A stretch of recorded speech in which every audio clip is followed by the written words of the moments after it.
Bonjour à tous, je suis enfin ravie de vous retrouver en vidéo parce que si vous avez eu une vidéo par semaine, moi ça va faire un mois que je m'étais pas posée devant ma caméra. Je suis enfin de retour de vacances. Pour ceux qui m'ont posé la question en commentaire, j'étais en Bretagne à 20 minutes de Quimper, alors je connais pas trop les lieux, même si j'y suis restée 15 jours, c'était la première fois que j'allais aussi loin. C'était la première fois aussi loin en Bretagne. J'étais entre Ploévin, Plogonec, Plomodierne, enfin un peu tous ces endroits. Voilà, j'étais vraiment au bord d'océan et c'était vraiment super. Mais voilà, ça fait aussi du bien de retrouver son chez-soi et j'ai pas mal de vidéos à vous tourner, plein d'idées à vous faire et je suis super contente de vous retrouver. Aujourd'hui, je vous retrouve pour un top 5 avant de vous faire un point lecture parce que je voulais vraiment faire ce top 5 avant la rentrée et comme vous l'avez vu dans le titre, c'est un top 5 Back to School. Alors, je voulais faire un peu comme les youtubeuses beauté et surfer un peu sur la rentrée. Pour le faire, je ne vais pas parler de comment je vais me préparer pour aller à la rentrée des classes. Je ne vais pas vous dire ce que j'ai acheté comme fourniture scolaire parce que clairement je pense que vous vous en fichez et qu'il y a d'autres personnes peut-être qui peuvent vous faire ce genre de vidéos. Moi ce que j'ai envie de vous proposer c'est un thème avec les livres forcément et je vais vous parler de 5 livres que j'ai lus pour les cours ou que je peux vous conseiller pour la rentrée à lire en tout cas. C'est pas des romans, je crois qu'il n'y a aucun roman là-dedans, non il n'y a aucun roman.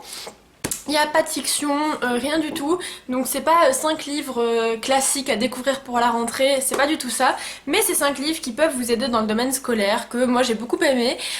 C'est pas du tout exhaustif comme liste, bien évidemment, je suis pas professeur de je ne sais quoi, c'était juste des livres que j'ai beaucoup appréciés et que je vous ai jamais présentés sur la chaîne parce que ce sont pas des romans que je vais lire, mais des livres que je peux feuilleter de temps à autre, donc je vais commencer tout de suite.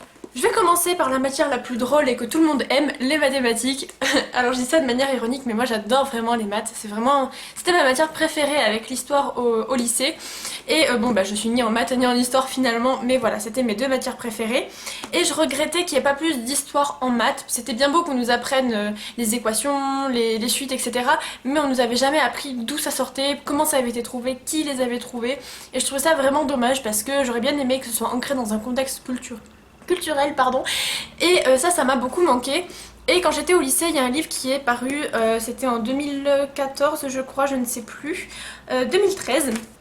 Il s'agit de L'éternité dans une heure de Daniel Tammet, ou Tammet, je sais pas trop comment ça se prononce, et ça c'est le sous-titre, c'est La poésie des nombres. C'est publié aux éditions Les Arènes. Donc ce livre, c'est un mélange de mathématiques, de littérature et de poésie. Et ça, c'est vraiment le combo parfait, je pense, pour un lecteur. Et je souhaite que ce livre soit vous réconcilie avec les mathématiques, soit si vous les aimez déjà, vous donne encore plus envie d'en savoir dessus. Je vous ai sélectionné quelques chapitres qui m'avaient beaucoup passionné quand je les avais lus. Et c'est une sorte de recueil avec une dizaine de chapitres, je ne sais plus combien il y en a exactement. Il y en a 25, donc il y a quand même beaucoup de chapitres plus ou moins longs puisqu'il y a moins de 300 pages. 25 chapitres qui vont aborder différents thèmes des mathématiques. Donc par exemple ici, vous avez compté jusqu'à 4 en islandais. Donc ça paraît bête comme ça, mais Daniel Tammet explique que l'islandais est sûrement l'une des langues les plus difficiles et que par exemple pour dire le nombre 3, il y a 4 ou 5 manières en islandais de le dire. Donc c'est complètement fou et voilà, pendant plusieurs pages, il va développer comment comment se construit la langue islandaise autour des nombres. Vous avez un chapitre par exemple sur, je vais y arriver, sur l'admirable nombre pi. Donc moi c'est un nombre qui m'avait toujours fasciné quand j'étais au lycée. Et là voilà, pendant une dizaine de pages, il va tout développer à propos de ce nombre et c'était vraiment passionnant. Autre chose, il va y avoir les calculs d'un romancier, donc il va parler de Tolstoï. Il va parler de qui d'autre? Alors je l'ai lu il y a très longtemps, je l'ai lu il y a quand même 2 ans. Apparemment c'est juste Tolstoï, je me souvenais plus. Mais voilà, ça mêle littérature et c'est vraiment de la littérature. Il n'y a pas d'équation de mathématiques en plein milieu. Alors ça peut peut-être arriver, bon là on a juste des chiffres, mais on n'a pas d'équation ou quoi que ce soit. C'est un livre et pas un livre de maths. Et un dernier chapitre, un ou deux derniers chapitres qui m'avaient beaucoup plu, les calculs d'un romancier. Donc ça c'est celui que je viens de vous dire. Et le dernier c'était les statistiques de l'individu, je crois. Et l'individu. Donc voilà, ça va parler statistiques. Enfin bref, c'est vraiment un livre que je vous recommande si vous voulez avoir une approche plus sympathique des mathématiques. Et, moi je l'ai vraiment beaucoup aimé. Je ne l'ai jamais vu sur la Blogo ou sur Booktube, donc voilà, c'était une occasion de mettre en lumière ce livre. Le second livre dont je vais vous parler, c'est un livre que j'ai étudié en première, donc c'était au lycée, et c'était dans le cours de français. Donc il s'agit de Discours de la servitude volontaire de la Boétie, donc Étienne de la Boétie. C'est aux éditions Mille et une nuits et coûte 2,60 €. Donc là vous n'avez aucune excuse. C'est un tout petit livre, il fait 60 pages. Et alors ce qui est vraiment intéressant, c'est que l'auteur, quand il écrit ce livre, il a 18 ans. Nous, quand on l'a lu, on en avait 17 et on se disait mince. Nous, on galère à faire des dissertations et lui, il écrit ça, quoi. Enfin, c'était vraiment, on est à des années-lumière de lui. Et alors, ce qui est intéressant dans ce livre, c'est que l'auteur va développer tout un discours sur comment les hommes se soumettent presque volontairement aux tyrans. Et il dit bien le mot tyran et pas forcément le mot dictateur, je crois. C'est le rapport maître-esclave, voilà, qui régisse le monde presque naturellement en fait. Et c'était super super super intéressant. Et le plus drôle, c'est que on a l'impression qu'il parle d'Hitler. Et cette impression, elle est due forcément parce qu'en cours, en cours d'histoire notamment, c'est carrément le dictateur qu'on parle le plus. On parle un peu de Mussolini et de Staline, mais voilà, après les autres, on n'en parle pas plus. Donc c'est vraiment Hitler qui revenait à chaque fois qu'on le lisait, mais ça a été écrit en 1576. Donc super longtemps avant la Seconde Guerre mondiale, et c'est tellement moderne, voilà, c'est exactement mon mot, c'est un récit hyper moderne. C'est pas simple à lire, c'est un essai quoi, donc c'est pas si simple à lire, il faut le lire lentement. Il faut le lire voilà, tranquillement. Il y a un peu moins de 60 pages, il y en a exactement 40. Donc voilà, il faut se concentrer pendant les 40 pages, mais vraiment c'est une pépite ce livre, je vous le recommande. Pareil, je l'ai jamais vu encore sur la Blogo, sur Booktube ou même ailleurs, enfin je l'ai vraiment vu qu'en cours de français. Et franchement je suis ravie de l'avoir en tant que culture générale, c'était vraiment important pour moi de vous le présenter, sachant que bon voilà, il est extrêmement accessible pour 2,60 €, donc n'hésitez pas à le lire et n'hésitez pas à me dire ce que vous en avez pensé si c'est le cas.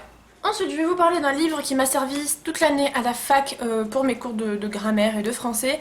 Il s'agit de Grammaire du français de Denis et Sancier-Château. Donc il y a deux auteurs entre guillemets, parce que c'est pas vraiment des auteurs, c'est plus des grammairiens, je crois, si ça se prononce comme ça, grammairien. Un gros doute. Et c'est publié aux éditions Le Livre de Poche, donc pareil, c'est vraiment accessible. C'est ma prof de grammaire à la fac qui me l'avait conseillé, et c'est une sorte de dictionnaire classé donc par ordre alphabétique comme tout dictionnaire. Et vous avez pas mal de thèmes de la grammaire, donc les articles, la conjugaison, les adverbes, un peu plus loin les indicatifs. L'impératif, tout ce qu'il peut y avoir dans la grammaire, et c'est développé, c'est expliqué, donc c'est vraiment très très très complet. Pour moi à la fac il y a quand même des notions qui étaient encore un petit peu complexes, donc je le conseillerais pas du tout à un niveau collège, même début lycée, peut-être plus pour ceux qui sont en terminale L, ça peut, enfin en première L parce qu'il y a le bac de français, donc ça peut vraiment être pas mal. Mais après voilà, ça reste quand même assez complexe, mais c'est extrêmement complet, donc c'est l'avantage. Et au moins vous avez tout dedans si vous voulez réviser par exemple avant le bac de français ou avant le bac de littérature, ou donc pour ceux qui sont en L, ou si vous entrez à la fac de lettres. Moi c'est celui qu'on m'avait conseillé, peut-être que vos profs vous en conseilleront d'autres, je ne sais pas du tout. Moi c'est lui qu'on m'avait proposé, et bon il n'est pas parfait d'après ce que m'avaient dit mes profs, certains en préféraient d'autres bien évidemment, mais je l'avais beaucoup aimé, donc il y a plein de petits post-it pour chaque... voilà, le pronom, le nom, le complément du nom, enfin bref, on a l'impression de retourner un peu en primaire, mais on se rend compte que c'est hyper complexe, et ça s'arrête pas à ce qu'on apprend en primaire en fait, vraiment pas. Donc voilà, je vous le conseille, et je l'avais bien aimé. Je sais pas si je vais m'en resservir cette année, ça dépendra de mes cours, mais en attendant c'est un très bon complément. Ensuite un autre livre, alors là ça va être plus être de l'histoire-littérature, je sais pas trop comment qualifier ça, dans quelle matière, parce que vous voyez j'ai essayé de mettre un peu dans toutes les matières. Et il s'agit donc de Dieux et héros de la mythologie grecque de Gilles Van Hims, et c'est publié aux éditions Librio. Et ce que j'aime bien c'est que d'habitude les éditions Librio ont le don pour faire des couvertures pas très attirante pour rester polie, et là je la trouve superbe. Donc en plus c'est dans leur collection Mémo à 3 €, donc là aussi aucune excuse. Je l'avais vue sur la chaîne de lecture de livres, enfin sur Instagram plutôt, donc de Claudia. Et j'avais complètement craqué dessus. Et là à nouveau c'est une sorte de dictionnaire parce que c'est classé par ordre alphabétique, où vous avez tous les donc dieux et héros de la mythologie grecque. Donc c'est vraiment très intéressant parce que j'ai jamais étudié la mythologie grecque en cours et je le regrette beaucoup. Donc voilà, on a Ariane, Arès, Apollon, un peu plus loin Jason, Laomédon, alors il y en a que je connais pas du tout, Ménélas, Narcisse, Nestor, Nérée, Nyx, enfin bon, bref voilà, c'est un dictionnaire. L'avantage c'est que à la fin vous avez une sorte d'arbre généalogique, parce qu'avec tous ces noms c'est plutôt pas mal de s'y retrouver. Voilà, donc vous avez plein d'arbres généalogiques.